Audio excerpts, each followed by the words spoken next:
Teens have always been dark, from Rebel Without a Cause in the 50s, to The Breakfast Club in the 80s, to Donnie Darko in the 2000s.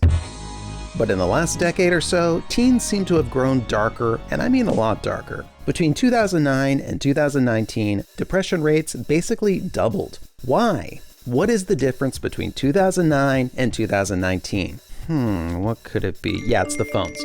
More specifically, it's phones plus social media. Many believe that tech giants behind these apps are to blame. People are fed up, they want big tech to change, and they want them to pay, literally, like with an incredible amount of money. Here's reporter Isaiah Ports. The lawsuits are coming from young people all across the country, but they have all been consolidated in the federal district court based in Northern California and in San Francisco, where most of these tech companies have their headquarters. There are now hundreds of these lawsuits bundled up into a single multi-district litigation. Included is a lawsuit against Meta by 42 states' attorneys general plus DC. This is now one giant mega case, the potential damages of which could be astronomical. The battle is reaching an epic scale. The leaders of social media platforms have been subjected to public admonishments in Congress. You know full well your product is a disaster for teenagers. And the Surgeon General has issued a warning about social media use for teens. Social media use is associated with harms. And so that is a great concern for me as Surgeon General, as a doctor, as a father of two young kids. This is sort of a turning point where consumers are really trying to say, we need to hold these big tech companies liable for the way that they design their platforms. Some think a major defeat is coming, just like it came for big tobacco. There had been decades of evidence that smoking was addictive and harmful. Tobacco companies knew this, deliberately targeted youth, and fought regulations. It wasn't until the 90s that major legal victories and restrictions made significant headway. Have tech companies done the same thing? Have they designed their products to maximize addiction while ignoring internal and external proposals that could mitigate harm?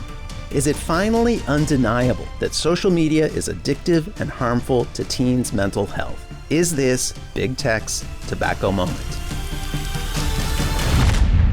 Let's start with the simplest and most important question. Is this true? Is social media harming our youth? We know exactly when the troubles began, 2012. 2012 is when this downward trend in the mental health of teens started to plummet. 2012 is also when social media on smartphones exploded. The timing lines up, kind of seeming like we can wrap this video up early, or maybe not. The existence of a correlation between the use of social media and a decline in teen mental health across the country probably isn't sufficient to pin legal liability on these social media companies. Social media could very well be harming teens, but the scientific evidence is not definitive. There's also evidence that social media helps teens. For certain minority groups, certain LGBTQ communities, having access to social media allows people to connect with other folks who they otherwise wouldn't be able to connect with.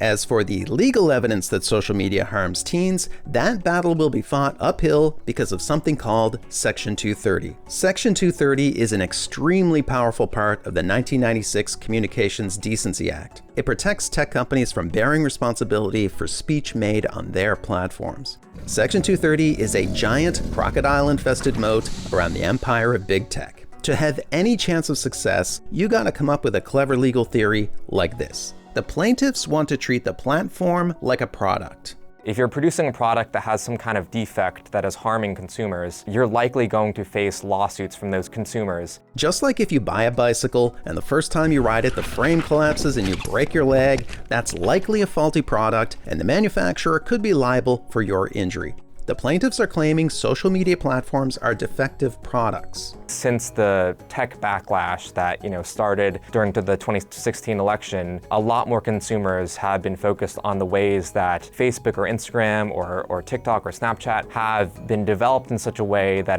it will harm consumers, especially young consumers who are using these products and these social media platforms at an earlier and earlier age.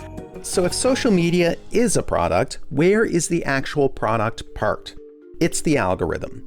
the way that these social media feeds are designed encourage young people to continue to use these products, continue to compare themselves to other people. The argument that social media software are products has had mixed results in court. It worked in a case against Snapchat over its speed filter feature, which showed how fast a user was traveling. 2 boys were killed in a car crash after attempting to take photos using this feature. In 2023, the Ninth Circuit ruled that Section 230 does not shield Snap from liability. However, in cases against TikTok, the product liability argument did not work. TikTok was accused of encouraging young users to participate in the dangerous Blackout Challenge, a choking game that resulted in numerous deaths. However, those cases failed. Why? Section 230. To bolster their cases, the plaintiffs in the multi-district litigation argued that social media companies already knew the harm they were causing. For example, in the case against Meta, the major evidence is the Facebook files. This was a series of articles fueled by documents leaked by whistleblower Frances Haugen, a Facebook product manager, which showed internal research from Meta Platforms, Facebook and Instagram's parent company, which suggested that a lot of young users, especially teenage girls, have really felt harmful effects of comparing yourself to other people on platforms like Instagram. While this evidence only applies to the case against Meta, other plaintiffs are hoping to find similar internal research from other social media platforms. Another weapon in the plaintiff's arsenal is this. Schools are arguing that social media is a public nuisance. In other words, that it causes widespread harm to young students, plummeting mental health, cyberbullying, and distracting, destructive, or even dangerous viral stunts. Some viral social media challenges have encouraged young people to do a number of horrible things in the schools, like trashing the school bathroom or viral stunts that are ultimately a nuisance to the school and make it more difficult for teachers to control their classrooms. Schools want compensation for having to clean up these messes. The public nuisance tactic was successful in a different realm: vaping and nicotine addiction. Schools used this argument against e-cigarette maker Juul, resulting in a cool $1.2 billion settlement. But social media inherently deals with speech. People are communicating to each other on social media. Because this is about speech, social media might be protected by Section 230. We'll see how the public nuisance claim pans out here. So is this big tech's tobacco moment? There are clear parallels. The big tobacco cases of the 90s also took the form of multi-district litigation, and the scale of the potential damages here could be comparable to the big tobacco cases. That would likely produce massive changes in social media apps. These cases can really change how it is that these platforms operate. That is, if the plaintiffs can somehow get around Section 230. If they're able to get out of these lawsuits and continue to receive protection by Section 230, then they'll still continue to design their products in a way that maximizes profit for them. Overall, the plaintiffs, with their novel argument, are the underdog in this fight. But sometimes, underdogs win. And Section 230 itself is increasingly becoming a target. One of the influential thought leaders here is the social psychologist Jonathan Haidt. He argues for strong age restrictions and repealing and replacing Section 230. The digital world is just shredding our kids. There is no age gating, nobody's responsible, and parents whose kids are hounded to death or buy drugs online, they have no recourse. Right now, even if Section 230 delivers another clear and decisive victory, this battle could inspire big tech to take some precautions. They could make their own reforms in an effort to both preserve Section 230 and prevent that big tobacco moment from ever arriving.